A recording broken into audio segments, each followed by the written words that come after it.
Liewe broer en suster in ons Here Jesus Christus, as ons die evangelie beskrywings lees, dan sien ons dat die Here verskeie wonders of dan wonderwerke gedoen het. En dit is juis hierdie wonderwerke wat baie teoloë vandag die vraag laat vra of die evangelies nie maar net 'n mite is nie. Met ander woorde, of die evangelie nie maar net storieetjies is wat opgemaak is nie. Hoe kan iemand op die see loop? Hoe kan iemand blindes weer laat sien? Hoe kan iemand deur net 'n bevel te gee 'n storm laat bedaar? Dit is dinge wat die moderne mens sukkel om te glo en om te aanvaar. Inderdaad is dit egter die hele punt van hierdie wonderwerkverhale wat die Here vir ons probeer maak. Die mens is gebonde aan die natuurwette. Maar God is verhewe bo die natuurwette, want hy is God. Hy is die skepper God. Hy is die een wat onderhou. Hy is die een wat sorg. Om daarom die betekenis van die wonderverhale te verstaan, moet ons die rol van hierdie wonderwerke in die prediking wat Jesus gedoen het, verstaan. Jesus het nie hierdie wonders gedoen om mense daardeur te probeer beïndruk nie. Hy was geen vermaaklikheidster soos wat ons vandag ken nie. Nee, die wonders moes mense leer wie Jesus Christus is. En in hierdie wonderwerke kon 'n mens sien dat Jesus die Seun van God is, wat deur die Vader na die wêreld gestuur is. Ons lees telkens, wanneer ons enige van hierdie wonderwerke lees, dat aan die einde van so 'n gebeurtenis, dan sê die mense, waarlik, Jesus is die Seun van God. Die wonders het die mense nie net geleer dat Jesus Christus die Seun van God is nie, maar ook waarvoor hy na die aarde gekom het. Daar in Matteus 12 vers 28 lees ons van die verwonderverhale, tekens is van die koms van die koninkryk van God na die aarde. Christus kom vestig weer God se koningsheerskappy hier op aarde. Deur die doen van wonders wys Jesus dat hy sterker is as die bose magte. Die finale oorwinning oor Satan en sy magte is op hande. Die wonders is tekens dat die tyd van bevryding aangebreek het. God gee om vir mense in nood en in ellende. Lyding, swaar kry, pyn, raak God. Hy stuur sy Seun om dit te kom wegneem vir hulle wat onvoorwaardelik glo. In die wonderverhaal wat ons vanoggend saam gelees het, leer Jesus vir ons dat die lewe van 'n Christen nooit net maanskyn en rose sal wees nie. Hy kom sê vir ons, navolging van Christus gaan storms bring in ons lewe. In so 'n storm word die geloof van die disippels vir die eerste keer regtig getoets. Skielik voel hierdie disippels haweloos. Skielik besef die disippels hulle nietigheid. Die afstand wat die disippels saam met Jesus moes vaar, daar oor die see van Tiberias, was nie ver nie.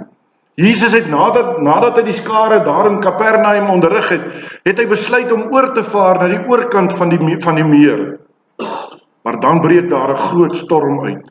En dit was geen gewone storm nie. Nee, daar was iets onheilspellends, iets wat die mens op hol gejaag het in hierdie storm. Die een oomblik was die weer nog mooi en kalm, en die volgende oomblik bars hierdie storm skielik los, so erg dat ons lees dat die water die skuit oordek het. Net vir so 'n klein bietjie ekstra inligting, in die oorspronklike taal Grieks word die woord seismos vir die storm gebruik. Nou die van u wat bietjie meer in die geologie ingrawe, seismos is die Griekse woord wat beteken aardbewing.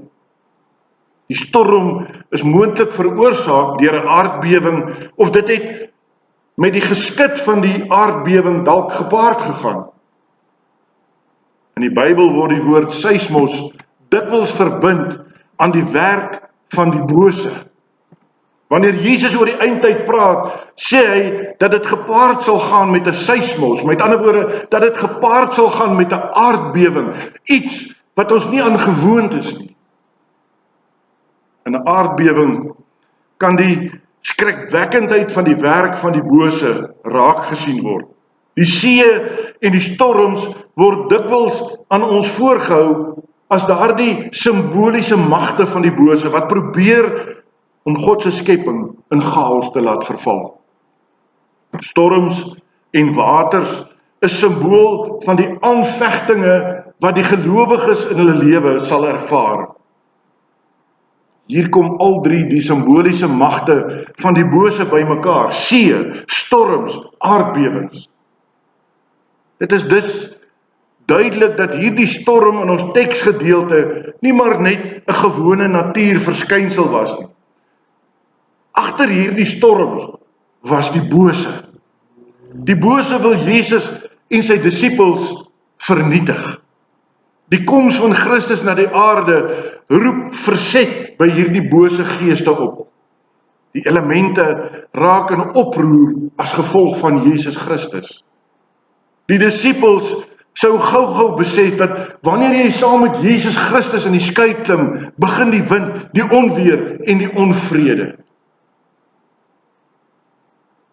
Maar dit moet u en ek ook besef, liewe broer en suster, as jy saam met Christus in die skuit van die lewe klim, sal jy storms ervaar. Hierdie wonderverhaal is natuurlik deur die evangelis geskryf aan daardie vroeë Christelike kerke, maar deur hierdie wondergebeure in herinnering te roep, beskryf hy hoe dit met die kerk sal gaan in die tyd tussen Jesus se hemelvaart en sy wederkoms. Dis asof die disippels op die skip die kerk van die moderne tyd verteenwoordig, op pad na die nuwe hemel en die nuwe aarde. Die storms verteenwoordig die aanslag van die bose op die kerk. Ja, in die tyd tussen die hemelvaart en die wederkoms van Christus sal die kerk baie storms van die bose moet trotseer. Die bose, sê die Bybel, loop rond soos 'n brullende leeu om te verslind wie hy in die hande kry. En dink maar net aan ons eie land. Ons ervaar baie druk dat daar baie druk op die kerk geplaas word. Dit word gedoen sodat die kerk moet begin voel om te moderniseer. Dat hulle 'n meer vrysinnige standpunt moet inneem teenoor die gesag van die skrif, teenoor homoseksuele verhoudings, teenoor seksualiteit voor die huwelik. As kerk stel ons dit dikwels ten doel om die wêreld te verander. Maar u moet onthou, en u weet dit ook, die wêreld probeer ook om die kerk te verander. Die dae wat die kerk verhewe was bo kritiek is verby. Deesdae is die kerk die oop teiken om mense te laat twyfel en mense verward te maak. Die storms bars rondom ons oop en dit veroorsaak tweespalt binne in die kerk van Jesus Christus. Al die binnengevegte in ons kerke is die gevolg van volgehoue druk van buite af wat op die kerk geplaas word. Ja, sommige kerkmense voel dat ons in antwoord op hierdie druk moet verander, anders gaan die kerk heeltemal irrelevant raak. Ander weer voel dat die kerk homself van die wêreld moet afskei en hom met sy eie sake moet besig hou. Nie net die kerk as instelling nie, maar ook die kerkmense ervaar storms van die bose in ons eie persoonlike lewens.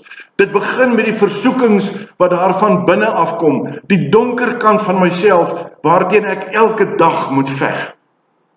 Maar daar is ook die storms van buite. Ons word al meer geforseer om aan hierdie wêreld gelykvormig te raak. Dink maar net, hoeveel Christene word nie gedwing om op 'n Sondag te werk nie. of om die belange van hulle werkgewer te dien deur oneties op te tree nie.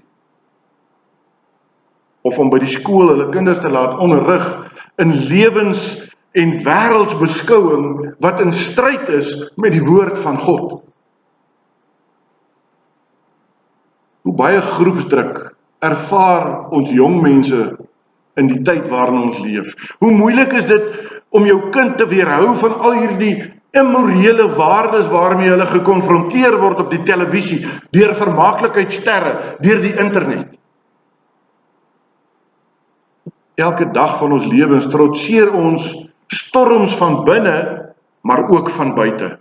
En as jy nie 'n navolger van Christus was nie, sou jy nie hierdie storms ervaar het nie, want dan was jy in die stroom van die wêreld. Navolging van Christus is dus eintlik 'n waagstuk in die tyd waarin ons leef. Om Jesus Christus te volg, beteken dat jy soms sal voel soos 'n daklose, wat nie weet waarheen om te vlug as die storms ontstaan nie. En dan kom die vraag onomwonde na vore, maar hoe kan ons as kerk te midde van al hierdie storms staande bly? En dan wil ek vir u sê, nie uit ons eie nie. Wanneer die disippels daar saam met Jesus in die skei klim, verloor hulle alle gevoel van veiligheid. Wanneer die see rondom die skei begin woed en die skei gebombardeer word met die een groot golf na die ander, word die disippels bang, so bang dat die Here gaan en sê, Here, red ons, ons vergaan. En is dit nie dikwels ons noodkreet wat ons in ons binneste ook oproep en sê, Here, red my, want ek is besig om te vergaan nie. En nou moet ons daarop let, dat hierdie uitroep van die disippels nie 'n teken van groot geloof was nie. Nee, dit was 'n uitroep in desperaatheid. Dit was 'n uitroep van mense wat alle beheer oor die situasie verloor het, wat besef het dat hulle besig is om te sink en hulle gaan verdrink. 'n Desperate laaste hoop op God. Jesus noem hulle daarom in vers 26 klein gelowiges. Die disippels was wel klein van geloof, maar ten minste het hulle daarom nog geloof gehad. En jy weet, die Here verwys in sy woord, nou as ons net die geloof van 'n ou mosterdsaadjie het, dan sal ons gered word. In die gebeure op die see leer die disippels skielik wat geloof is. Geloof is om jou eie nood raak te sien, te besef dat jy uit jou eie tot niks in staat is nie, en om dan hulp van die Here te kry. Geloof is om alleen op God te vertrou. Die diepste betekenis van geloof word saamgevat in hierdie kreet van die disippels daar op die skei. Here, red ons. Hulle bely hulle totale afhanklikheid, dat slegs God kan help. As kerk sal ons ondergaan, te midde van die storms, as ons op ons eie die storms probeer trotseer. Menslike antwoorde kan nie storms van die bose laat bedaar nie. Ons moet weer leer om uit te roep, Here, red ons, want ons is besig om te vergaan. Terwyl die disippels angstig spook om te keer dat die skei nie omslaan of dalk sink nie, slaap Jesus rustig op 'n rusbankie. Wat 'n teenstelling. Desperate disippels aan die een kant en 'n sogenaamd slapende God aan die ander kant. Heel waarskynlik was Jesus baie moeg nadat hy die hele dag die skare daar op die oewer toegespreek het. Skynbaar, en hoor baie mooi, skynbaar is God afwesig, hy slaap. En baie keer voel dit vir ons as Christene in 2026 asof ons in tye van nood ook die Here beleef as afwesig. Dit is in die meeste gevalle duideliker om die hand van die bose in die wêreld raak te sien as die hand van God. Wanneer 'n mens desperaat voel en dadelik 'n antwoord by God soek, word jy dikwels teleurgestel. Dis asof God skynbaar afwesig is. Vir die disippels voel dit asof Jesus nie omgee nie. Daar is iets van 'n verwyte, iets van 'n vernyn in hulle roep, Here, red ons vergaan. Dit is so asof hulle wil sê, Here, kan U nie sien wat aan die gang is nie? Ons gaan sink, ons gaan verdrink, gee U nie om nie. Maar Jesus is net skynbaar afwesig. Hy slaap te midde van hierdie storm, want die storm maak hom nie bang nie. Daar is by hom 'n diepe en 'n vaste vertroue op sy God, op sy Vader. Hy weet dat hy sterker is as die bose. Hy sal op sy tyd die uitkoms bring. En my liewe broer en suster, dit is wat ons ook moet besef. Al voel dit soms vir ons asof God skynbaar afwesig is in ons lewens, bly dit net 'n skynbare afwesigheid. God laat hom nie afskrik deur die storms van die bose nie. Hy laat hom nie aanjaag deur die bose nie. Hy sal op sy tyd, op die regte tyd, uitkoms bring, soos hy dit beplan. Nadat die disippels Jesus Christus wakker gemaak het, lees ons dat hy die storm bestraf het. Maar let mooi daarop, hy het nie die storm beveel om te bedaar nie, hy het hom bestraf. Ons het dus hier nie net met gewone natuurkragte te make nie. Hy bestraf die storm, want agter hierdie storm sit die hand van die bose. En dan lees ons, daar het 'n groot stilte gekom. In die plek van die storm, stilte. In die plek van bedreiging, met ander woorde, vrede. En dit is waarvoor Jesus na die aarde gekom het. Hy het gekom om ons van die mag van die bose te bevry. Hy het gekom om sy Vader se koninkryk van vrede hier op aarde te kom vestig. Jesus het volstrekte en volmaakte heerskappy oor die natuur en oor die verwoestende magte van die bose. Hy het die mag om die vloek van die sonde in ons lewens totaal verbreek. Die wonderverhaal in ons teksgedeelte leer ons dat Jesus Christus die bewaarder van sy kerk is. Ons lees, God hou self sy kerk in stand. As die wind en die weer nie aan Jesus gehoorsaam sou wees nie, sou hy nie die kerk deur die storms van hierdie eindtyd kon lei nie, maar hy kan. Hy wat heers oor die natuur, dit is hy wat die kerk bewaar. In die tyd tussen die hemelvaart en die wederkoms sal die kerk baie storms ervaar. Ek sal soms bang word, die golwe van die bose sal soms dreig om ons lewensskytjie te oortref en te slaan en te versuip. In Johannes 16 vers 33 sê die Here, in hierdie wêreld sal julle dit moeilik hê. Maar Christus sal die kerk te midde van die storms bewaar. Hy is sterker as die storms. In Kolossense 1 vers 17 lees ons, God hou alle dinge in Christus in stand. Hy regeer as koning oor alles.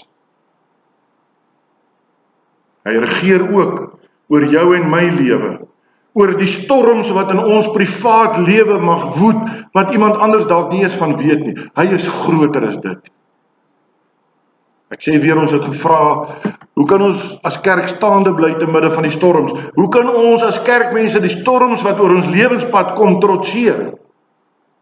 Dan sê vers 27, die manne het verwonderd gesê, wat vir 'n mens is hy, dat selfs die winde en die see hom gehoorsaam. Daarmee wil Matteus vir u en vir my sê, die kerk se bestaan en sy voortbestaan hang af van die antwoord op die vraag, watter soort mens is hy? En dan is daar die hy met 'n hoofletter. Watter soort mens is hy? Ons taak as kerk is teenoor die wêreld om te bly, maar ook te bely, hy is die seun van God.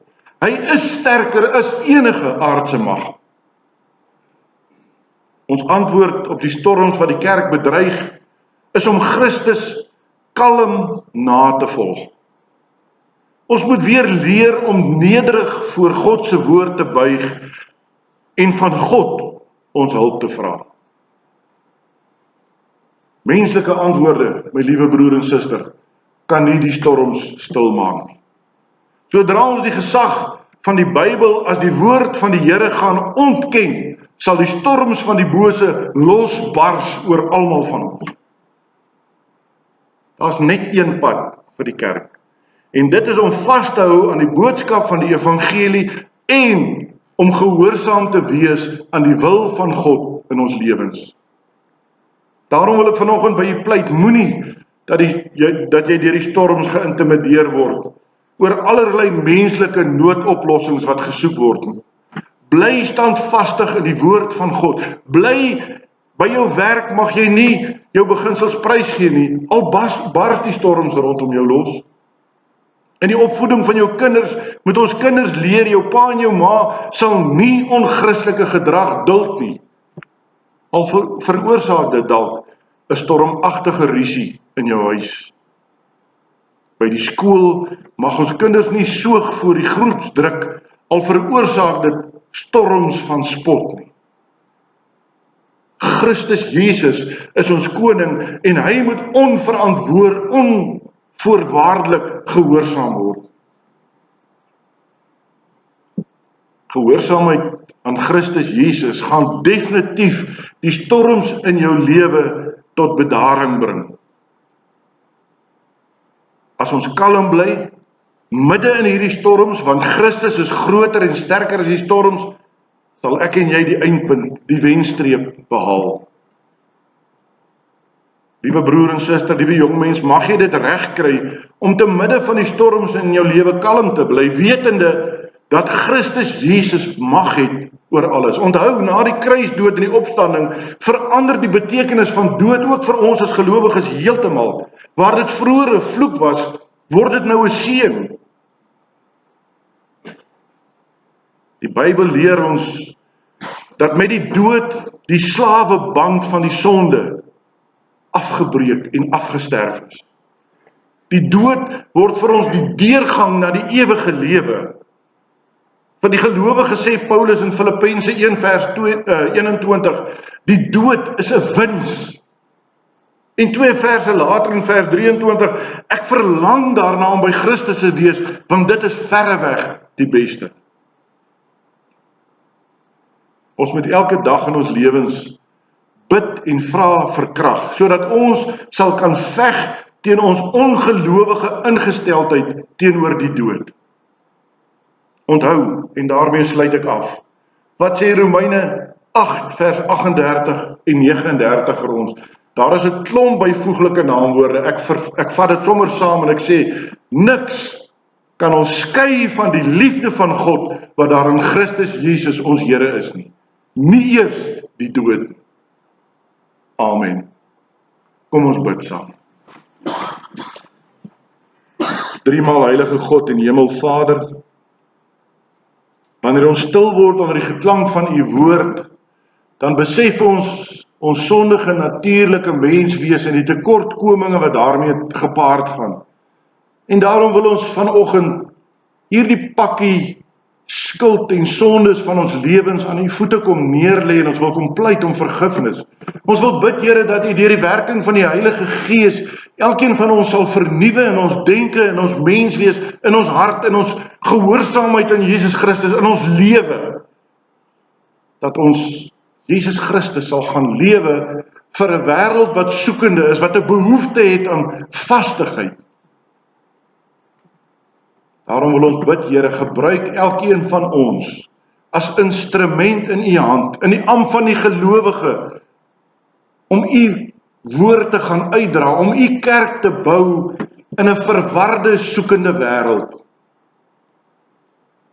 Here, ons hoor so baie hoe jong mense sê, hulle is so bly dat daar nog iets vastigheid in hulle lewe oor is, en dit is die woord van God. En daarom wil ons bid, Here, en ons wil u loof en prys daaroor, dat u in sulke jong mens harte al daardie sekerheid gee.